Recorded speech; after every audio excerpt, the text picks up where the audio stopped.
Bismillahirrahmanirrahim. Assalamualaikum warahmatullahi wabarakatuh.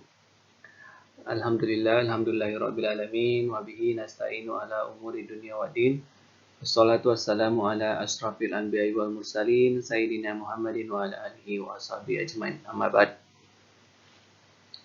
Baik, melanjutkan pertemuan pertama pada minggu lalu di mata kuliah perencanaan pariwisata. Pada hari ini tanggal 23 September tahun 2020 kita ketemu lagi di pertemuan kedua dengan tema konsep dasar pariwisata.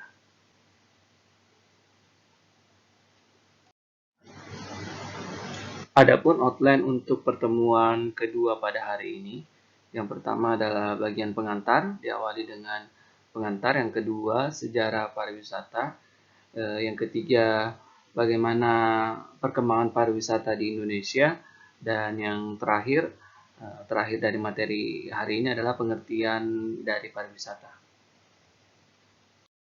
Baik, pertanyaan pertama untuk mengawali perkuliahan pada hari ini yaitu why we need tourism. Kenapa kita membutuhkan pariwisata? Tentu dari jawaban adik-adik pasti akan berbeda-beda. Ada mungkin yang menjawab karena ingin melihat wilayah-wilayah tertentu, karena ingin menikmati suatu objek, atau ingin menghabiskan uang, ataukah tujuan-tujuan tertentu yang menjadi dasar setiap orang untuk melakukan kegiatan wisata. Nah, sejalan dengan hal tersebut, kenapa kita atau umat manusia membutuhkan suatu kegiatan wisata? Saya mengutip surah Ar-Rahman ayat 13, Fabi ayyi ala'i rabbikuma tukadziban, maka nikmat yang mana lagi kamu dustakan. Artinya jika dihubungkan dengan konteks pariwisata, yaitu pariwisata bertujuan untuk mengantarkan manusia atau wisatawan untuk lebih mendekatkan diri kepada Maha Pencipta. Dalam artian bahwa jika seorang wisatawan berkunjung pada suatu objek, misalnya ada pemandangan, ada masjid, ada bangunan-bangunan yang bernilai sejarah, itu akan menggugah atau akan meningkatkan hasrat untuk lebih dekat kepada Tuhan, ataukah bisa menjadi media bagi manusia untuk bisa mengenal Tuhan lebih dekat dengan adanya objek wisata tersebut.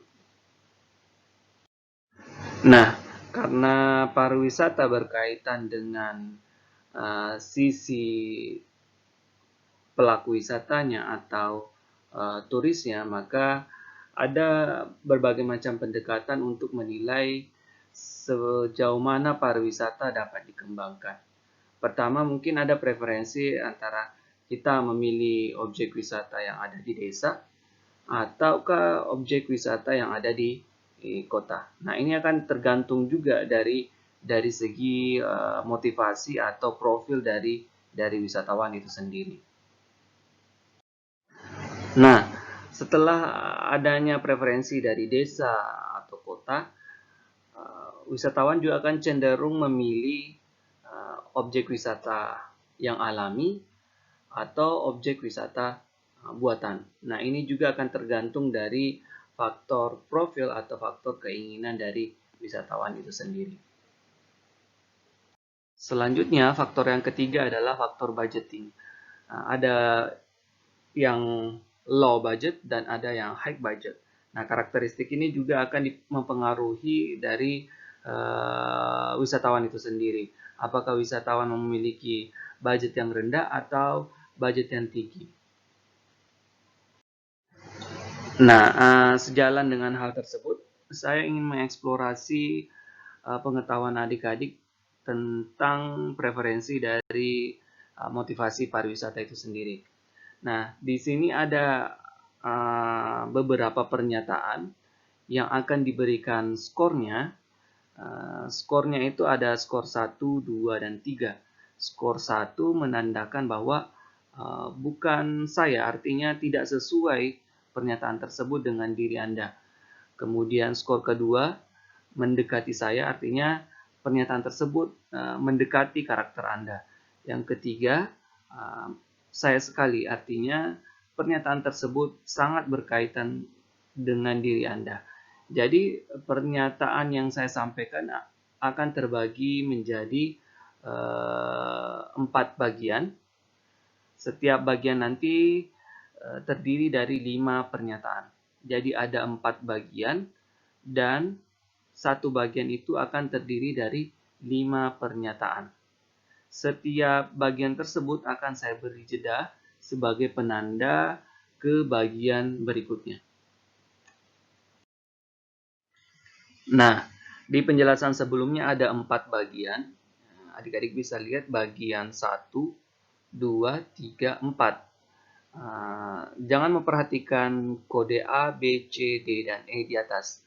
Tapi cukup perhatikan bagian 1. Bagian 1 itu terdiri dari 5 pernyataan. Kita lihat kotak yang berwarna kuning ada 5. Di bagian 1 ada 5. Berarti ada 5 pernyataan. Di bagian 2 ada 5 pernyataan. Di bagian 3 ada 5 pernyataan. Di bagian 4 ada 5 pernyataan. Nah, di akhir nanti setiap bagian itu, setiap pernyataan pertama di setiap bagian akan dijumlahkan masing-masing. Begitu pula di pernyataan kedua di setiap bagian akan dijumlahkan masing-masing. Jadi kumpulkan semua pernyataan nomor 1 di bagian 1, 2, 3, dan 4. Jumlahkan ke bawah. Kemudian kumpulkan pernyataan kedua di bagian 1, 2, 3, dan 4 menjadi jumlah per kolom. Begitu seterusnya sampai ke bagian pernyataan kelima, dijumlahkan pernyataan kelima bagian 1 ditambah pernyataan kelima bagian 2, pernyataan kelima bagian 3, dan pernyataan kelima di bagian 4. Jadi total akhirnya nanti ada 5 total jumlah pernyataan yang dinilai 1, 2, atau 3. Kemudian akan disesuaikan dengan karakteristik atau motivasi Anda melakukan kegiatan wisata. Nah, contohnya seperti ini. Di bagian 1, 2, 3, dan 4, untuk pernyataan pertama, saya memberi nilai 2, artinya mendekati saya. Di pernyataan pertama, pada bagian kedua, saya memberi nilai 1, artinya bukan saya. Begitu pula di pernyataan pertama di bagian 3, juga nilainya 1. Dan pernyataan ke-1 di bagian keempat juga nilainya 1. Sehingga saya jumlahkan ke bawah, nilainya menjadi 4. Nah, begitu seterusnya sampai dengan seluruh pernyataan dijumlahkan di setiap bagiannya. Nah, sebelum memulai praktek ini, silakan menyiapkan kertas dan pulpen untuk mengisi setiap angka-angka dari tabel yang ada di slide ini. Baik, kita mulai bagian pertama. Ingat ya, bagian pertama ini ada 5 pernyataan. Bagian kedua juga nanti ada 5 pernyataan. Bagian ketiga 5 pernyataan. 4, 5 pernyataan. 5 pernyataan. Oke, kita mulai bagian pertama. Pernyataan pertama, suka belanja. Pernyataan kedua, suka sejarah. Pernyataan ketiga, suka hal unik. Pernyataan keempat, suka kesejukan. Pernyataan kelima, suka ketenangan.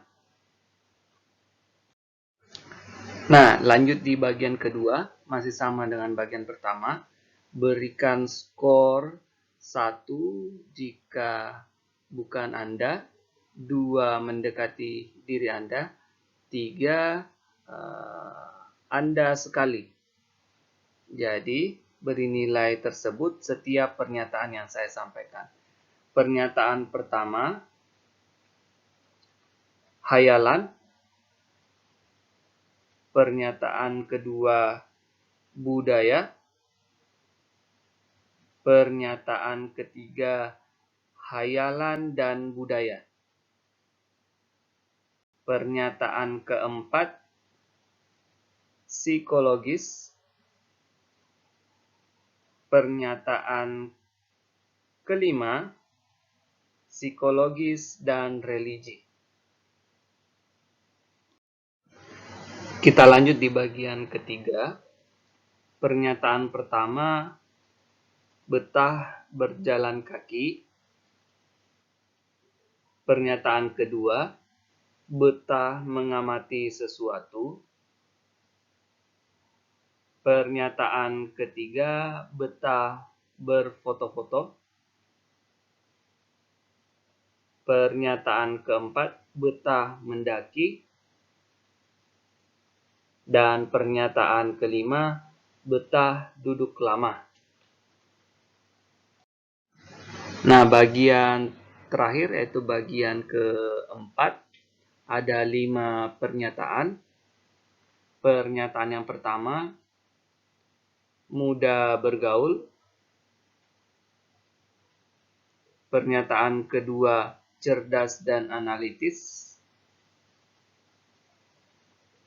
Pernyataan ketiga, introvert atau pendiam dan detail. Pernyataan keempat, tenang dan sabar. Pernyataan kelima, idealis dan karismatik.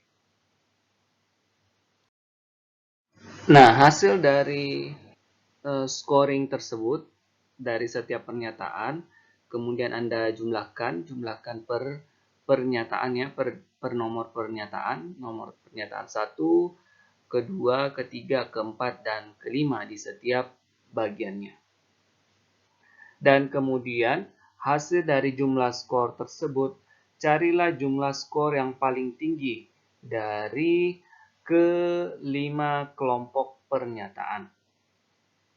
Bukan pada kelompok bagian, tapi di setiap urutan pernyataan. Berapa jumlah skor paling tertinggi yang Anda peroleh.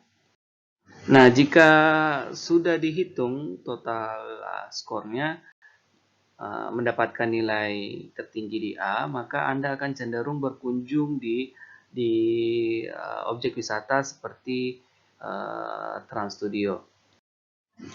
Jika nilai tertinggi berada di bagian B, maka Anda akan cenderung memilih objek wisata yang Anda kunjungi adalah Balalompoa, yaitu kegiatan wisata yang cenderung menyajikan kegiatan budaya.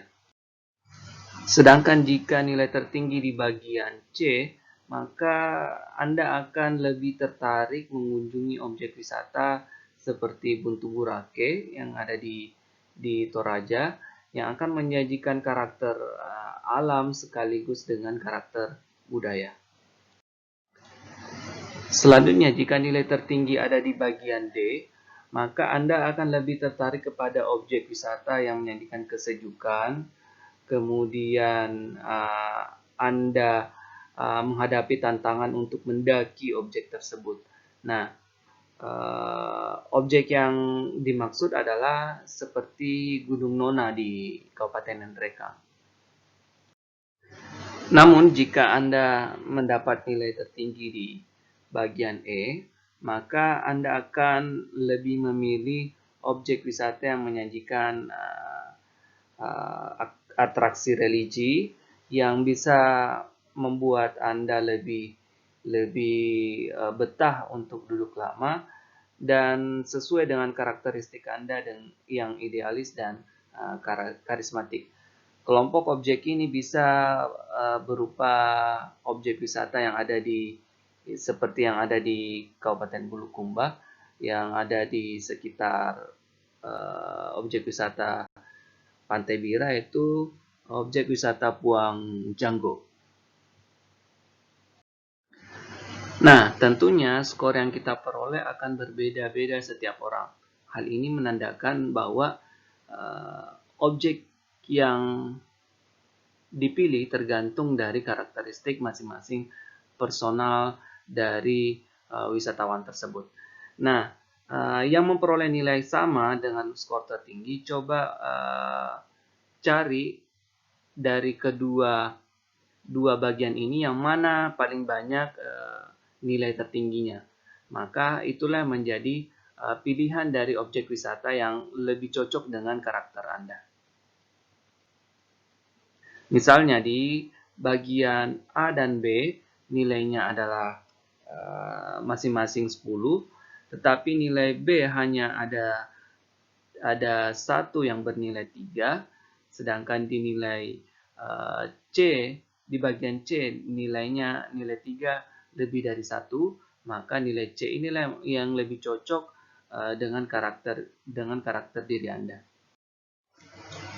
Yang dapat disimpulkan dari proses tersebut adalah, jadi membangun pariwisata harus dimulai dari penggalian terhadap profil dan kebutuhan atau keinginan wisatawan itu sendiri.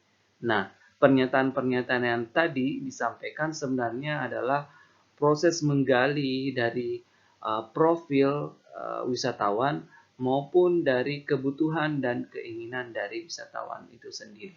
Jadi, saya tekankan kembali, dalam membangun sebuah objek wisata atau sistem pariwisata secara terpadu, yang paling pertama yang akan dilakukan adalah menggali dari profil atau kebutuhan wisatawan itu sendiri. Nah, kemudian materi selanjutnya adalah kapan sebenarnya manusia atau peradaban manusia mulai mengenal konsep pariwisata. Sebenarnya konsep pariwisata sudah dikenal sejak adanya peradaban umat manusia, yaitu dilihat dari tahun 4000 sebelum Masehi, di mana sudah ada proses perjalanan yang berbentuk perdagangan oleh bangsa Sumeria ke Babilonia dengan membawa berbagai macam hasil-hasil bumi yang bisa dijual ke daerah tujuan.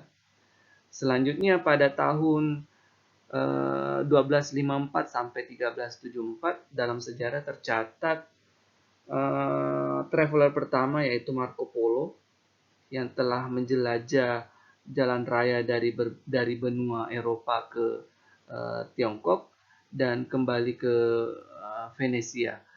Nah, Marco Polo lah yang juga menemukan berbagai pulau-pulau atau benua-benua yang kemudian menjadi negara-negara.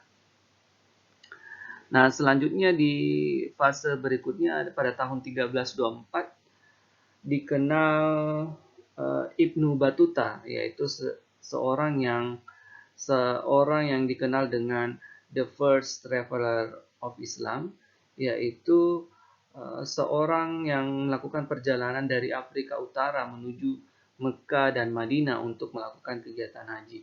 Nah, dia dikenal sebagai the first traveler Islam yang telah berjalan kaki sejauh 79.000 mil atau selama 7 tahun dari benua Afrika menuju Mekah dan Madinah. Tepatnya sampai pada Mekah dan Madinah di tanggal 14 Juni 1324.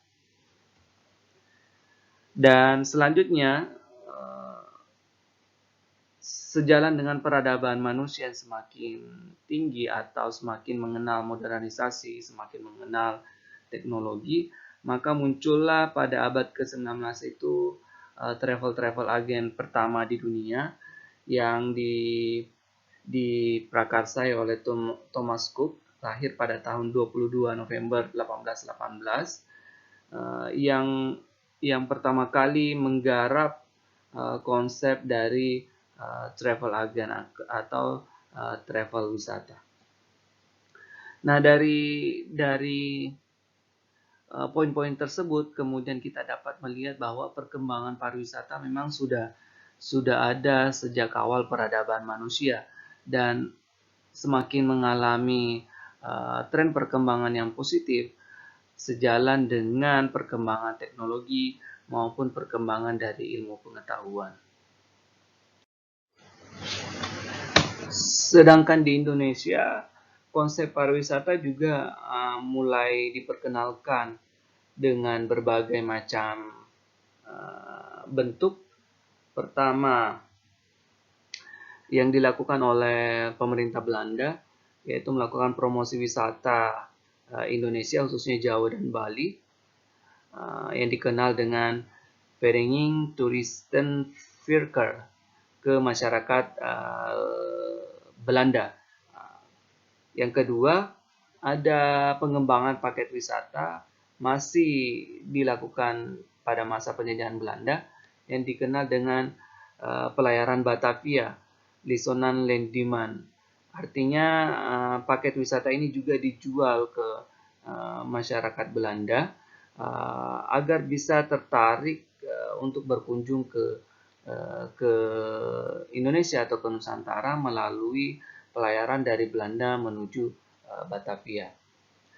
Nah, fase yang ketiga ada pembentukan HONET, artinya Hotel and Tourism atau HONET, yang diprakarsai oleh Departemen Perhubungan dengan tugas mengelola hotel-hotel peninggalan Belanda.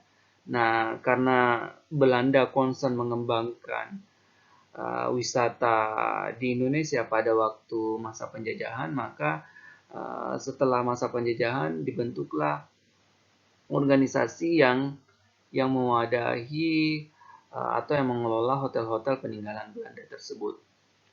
Dan fase yang terakhir, fase perkembangan yang sangat positif dari pariwisata di Indonesia, yaitu pengesahan Undang-Undang Nomor 10 Tahun 2009 tentang kepariwisataan yang menjadi payung hukum terbesar dalam pengelolaan pariwisata yang ada di Indonesia. Nah, sebelum kita mengenal konsep pariwisata itu sendiri, juga perlu kami perkenalkan bagaimana sebenarnya branding pariwisata di Indonesia mulai dikembangkan ya, sejak awal. Nah, pada tahun 1991 dikenal dengan diluncurkannya Sabta Pesona. Hingga sekarang pun juga masih banyak objek-objek wisata yang masih mempromosikan Sabta Pesona itu sendiri. Sabta Pesona terdiri dari 7 komponen, ada keamanan, ketertiban, kebersihan, kenyamanan, keindahan, keramahan, dan kenangan. Selanjutnya pada tahun 92, Indonesia meluncurkan tahun kunjungan wisata di Indonesia dengan konsep Let's Go Archipelago, memperingati dekade kunjungan Indonesia atau dengan konsep Dekuni. Dan pada tahun 2008, pemerintah semakin menggalakkan konsep pariwisata itu dengan meluncurkan brand Visit Indonesia Year, yaitu kebangkitan nasional dengan konsep Unity in Diversity. Ini juga menjadi cikal bakal branding wisata yang kita kenal hingga saat ini, yaitu Wonderful Indonesia. Wonderful Indonesia kemudian dipromosikan pada tahun 2011 sebagai perubahan dari tahun kunjungan wisata di tahun 2008. Wonderful Indonesia ini kan kemudian diperkenalkan di seluruh dunia, di seluruh wilayah, baik itu dalam maupun luar negeri. Pasti adik-adik juga pernah melihat promosi Wonderful Indonesia di berbagai bus yang dioperasikan di Inggris dan di Singapura. Ini sebagai bentuk kecintaan terhadap potensi pariwisata yang ada di Indonesia. Nah, Secara etimologi, pengertian pariwisata ada berbagai pendekatan. Pariwisata itu berasal dari bahasa Sanskerta yang dipenggal dari dua suku kata, pari dan wisata. Pari berarti berkali-kali, berputar-putar atau berarti banyak, sedangkan wisata berarti perjalanan atau bepergian. Sehingga konsep pariwisata yang berasal dari bahasa Sanskerta tersebut diartikan sebagai perjalanan dilakukan berkali-kali atau berputar-putar dari satu tempat ke tempat yang lain. Pandangan berikutnya menurut Burkhardt dan Medlik bahwa pariwisata adalah perpindahan orang untuk sementara dan dalam jangka waktu pendek ke tujuan-tujuan di luar tempat di mana mereka biasanya hidup dan bekerja, dan kegiatan-kegiatan mereka selama tinggal di tempat-tempat tujuan tersebut.